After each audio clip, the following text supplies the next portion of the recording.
Welcome back to Darkest Fear 3 Nightmare. We are now in the third section of the sewers. There's a bunch of fucking mirrors. There's also a bunch of light switches. You probably know already what needs to be done. Set up the mirrors like I'm setting them up right now. Two of the mirrors are very self-explanatory. There's only one way you can set them up. The other mirror that has two boulders, on the other hand, will need to be switched up a bit, but only once. I do like the shortness of these levels because phone games are not really supposed to be long. Not like these ones, not the puzzle kind ones. They're not really supposed to be long because the longer they go, the more the developers need to think of more bullshit ways to keep you stuck up for a bit more. And that's not really fun now, is it? I mean, who has fun trying to get through a masochistic level? No one, of course. That's a good thing that these developers did. They didn't drag out the game too long. They didn't drag out any of the games too long actually, which is good. I like it that all of the Darkest Fear games have been pretty short, about 2 or 3 parts at best. Which made not only the editing easier, but also the recording of these commentaries. Alright, Thomas is out. You can turn off this switch. You'll still have enough light. Thomas is now safe. Now it's time for Helen to get the fuck out. But what's this pathway for? Well, you can't really go through there yet. There's a metal door, which requires a monster ability to get through. You will be getting it later. After this boss fight. The hungry tentacle has captured Helen for food. Are you sure that tentacle doesn't belong to somebody?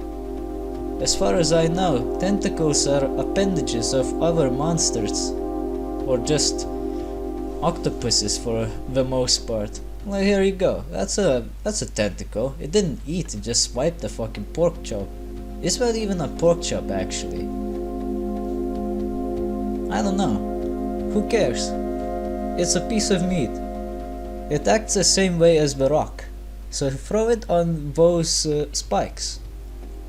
Keep the spikes down until the tentacle decides to show up.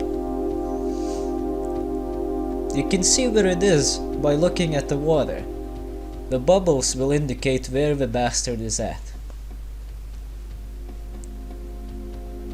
Once the tentacle is out, release the spikes. The octopus monster will stick his head out to shout profanities at you because he stabbed his tentacle, and then he will try to swipe at Helen. Then the piece of meat respawns, and then you continue. Rinse and repeat. For 3 more times. Luckily for you, the torch does not run out when you use it. What you're not seeing here this time around, however, is that the tentacle can be quite aggressive after getting stabbed. It usually likes to attack Helen for at least 2 or 3 times, but this time around it decided to only do it once, before giving up, which is weird. It never happened before. Come on, take the bait. You know you want to. Here we go. Zap it again with your torch, and this will be the last time you need to see this fucking tentacle monster.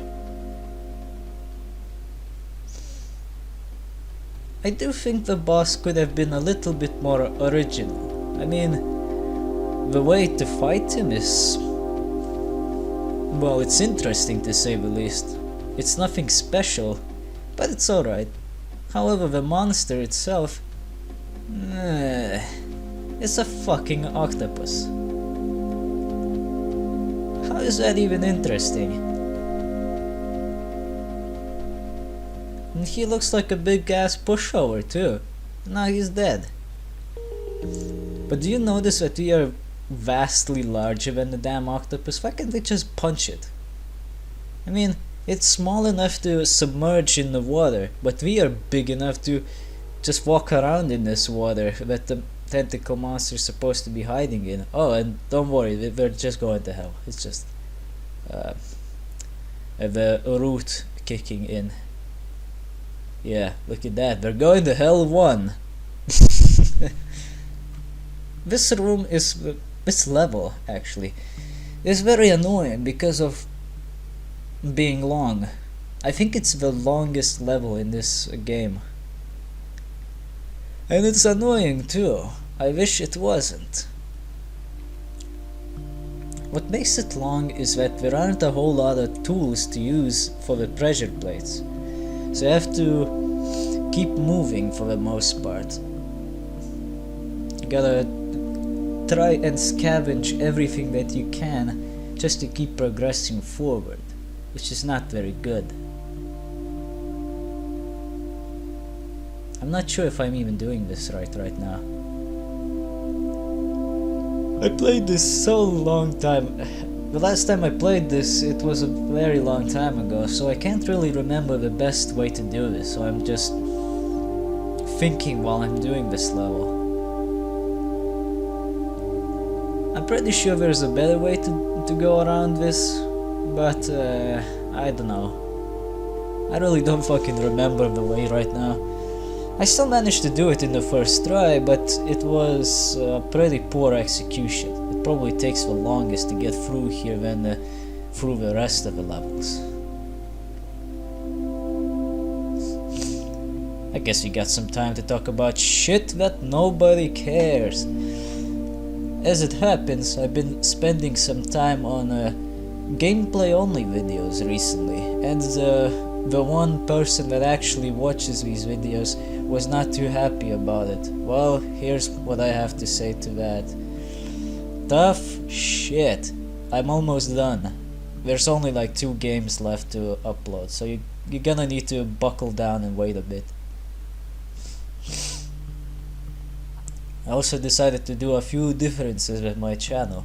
I noticed that things were a little clusterfucked for a moment, so I decided I'm just going to change a few things around here.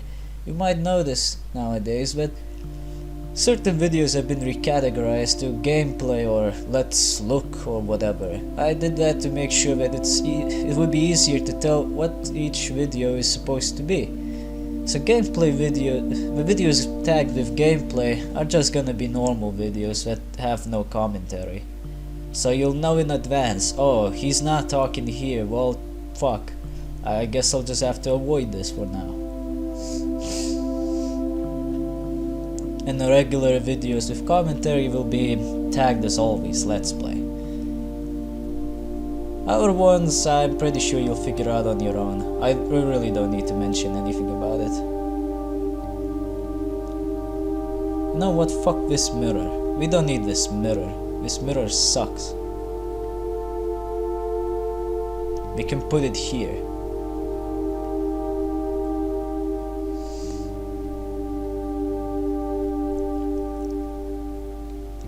This part is a bit annoying because you need more than one item here.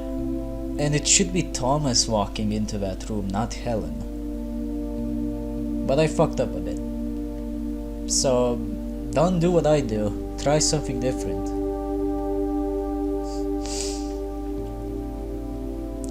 In other news, I also been a bit busy with collaborations with other channels, or at least I was trying for the most part. I've only managed to do actual videos with 2 people so far, and only one of them is actually a decent person. The other one turned out to be a bit of a dickbag. I don't think it really matters who it was. If you ever wonder, just ask, I'll tell you. But for now, I'll just keep the identities in private.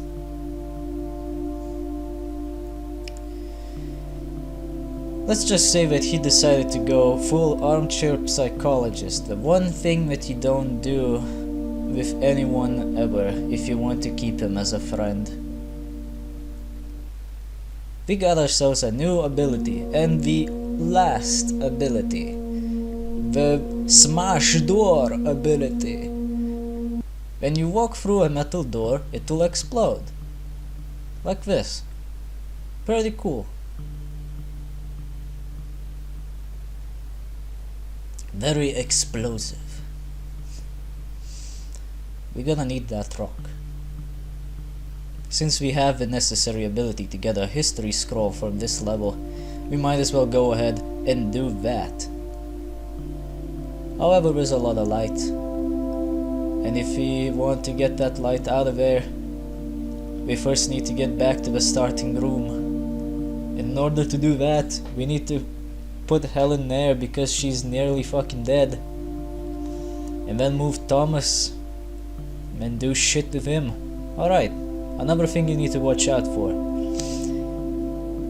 Since there are spikes, you must make sure that nobody's standing on the spikes. They will kill you. There will be no warning saying, don't leave the pressure plates where somebody's standing on it. They'll get shanked. You'll only get a warning if you try to leave an object on the spikes. Then they'll say, don't leave an object on the spikes, it might get broken. It never gets broken because it doesn't let you leave any objects on those things. But yeah. Oh, right, I also did a bit of backtracking to get the rest of the history scrolls that I missed. It's pretty easy to backtrack in this game because once you pick up the history scroll, you don't need to beat the level. You can just suicide and continue on, which is very good, very fucking useful. Let's put a box here. Yeah, here we go. This one's a pretty interesting level actually, because you have to alternate between the two characters to progress through the level.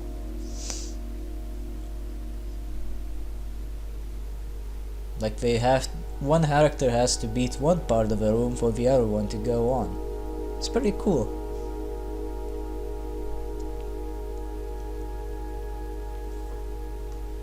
Yeah, but returning to the collaborations topic, I've been also looking out for more people to try and collab with, because collabs, as far as I'm concerned, are the best way to advertise yourselves. And as you might know, I haven't done any advertising on my channel for the past nearly 3 years.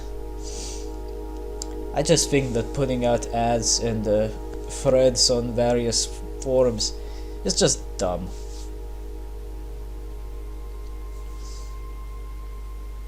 Unfortunately, the problem is not finding people, but rather finding people that are willing to do shit. My problem is that I found quite a few people, but they just aren't interested in doing work. They never contact me. And when I try to get a hold of them, they never say a fucking thing. It's like they're actively ignoring me. I don't know, maybe I'm just not a very friendly person. Maybe I said something to them and they are feeling insulted or something. I don't know. But if it's not my fault and they are just ignoring me because they felt like it, then why the fuck do they bother saying that they want to collaborate if they don't want to fucking collaborate? That's what pisses me off. People say they want to collaborate, but they don't fucking collaborate. Well, what the fuck? That's really fucking dumb. It annoys the living shit out of me.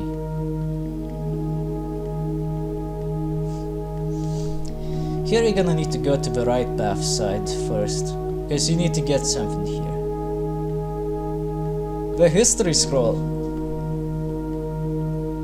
Oh, I believe a skeleton pops out here. Yeah, he does. Don't try to fight him, he's not afraid of the light. The best way to kill him is with the spikes. Yeah, come over here, motherfucker, what you gonna do? BAM! He dead. I like killing that bastard.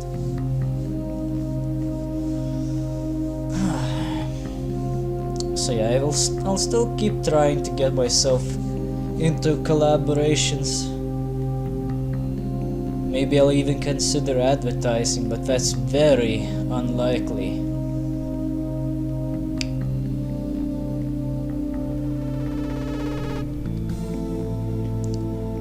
But if nothing's going to happen, then I think I'll just stop and continue doing what I'm doing for the most part. Because seriously, what's the point? If people are just making threads because they feel like it and not actually interested in doing shit, then what's the fucking point of wasting my time?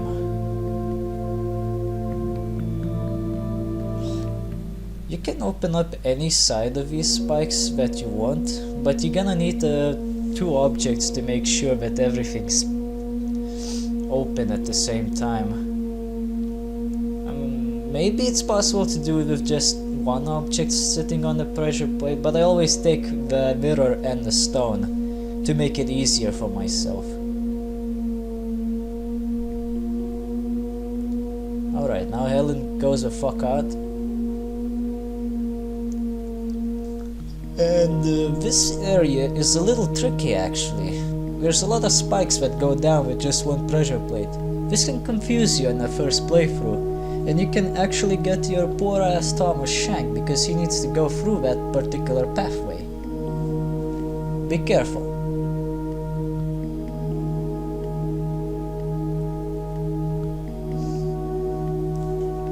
There you go, now he's safe. Now you can take that stone off of there and he'll be good to go.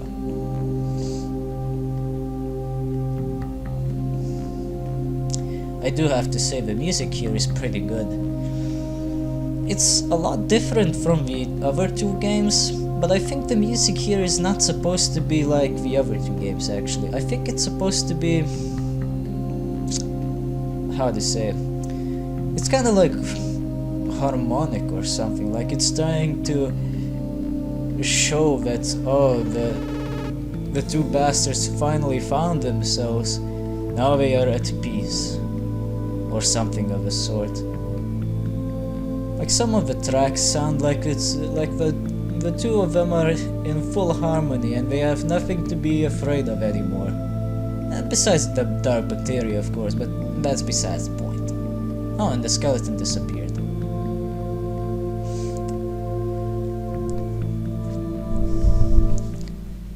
I like the music. However, some tracks can be quite loud, like this one that's playing right now. It's the only complaint I have about it. This room can be a bit annoying, but this time around it was very tame. You see, sometimes 1 skeleton shows up, like it did for me this time, and other times 4 skeletons show up. And it does make it a little bit more difficult to get through the area. The skeletons are very aggressive. They'll try to home in on you no matter what. I found it surprising that ever since I discovered those 4 skeletons showing up, I never got them to show up ever again.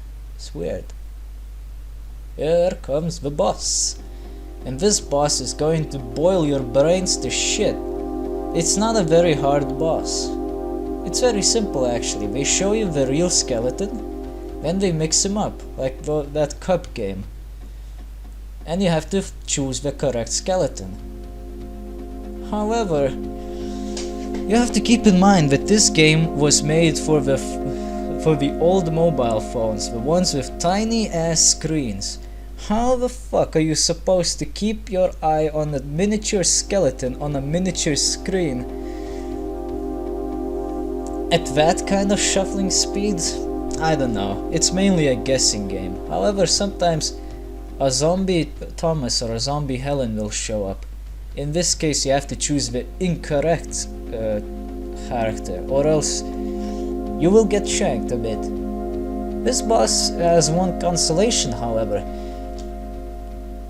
Because it alternates between Thomas and Helen, you potentially have 8 hit points. Sometimes it only goes for 1 character, but that's a very rare occasion. Luckily for me this time around, I managed to kill the bastard pretty fast. The best strategy I would say is to just keep taking one side, the one that seems the best to you. I was going up all the time and I eventually killed him, which didn't take long at all. Why are they shaking their heads like that?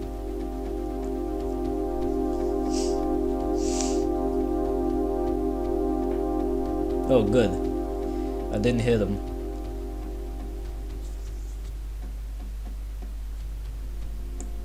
The boss theme is also pretty good. As always, this game has pretty good music.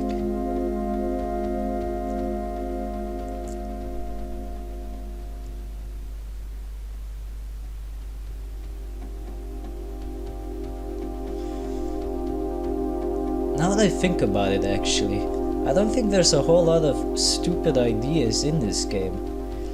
I think the worst of it is that there's this fucking boss fight. And that there's monster abilities that you need to get a hold of to do backtracking. I'm not really a fan of backtracking, but that's more of a subjective taste. Yeah, the nightmare has been beaten, which is just a fucking skeleton. You survived, okay. But the worst part about it was that this fucking boss was thrown in. It really showed that we were running out of ideas.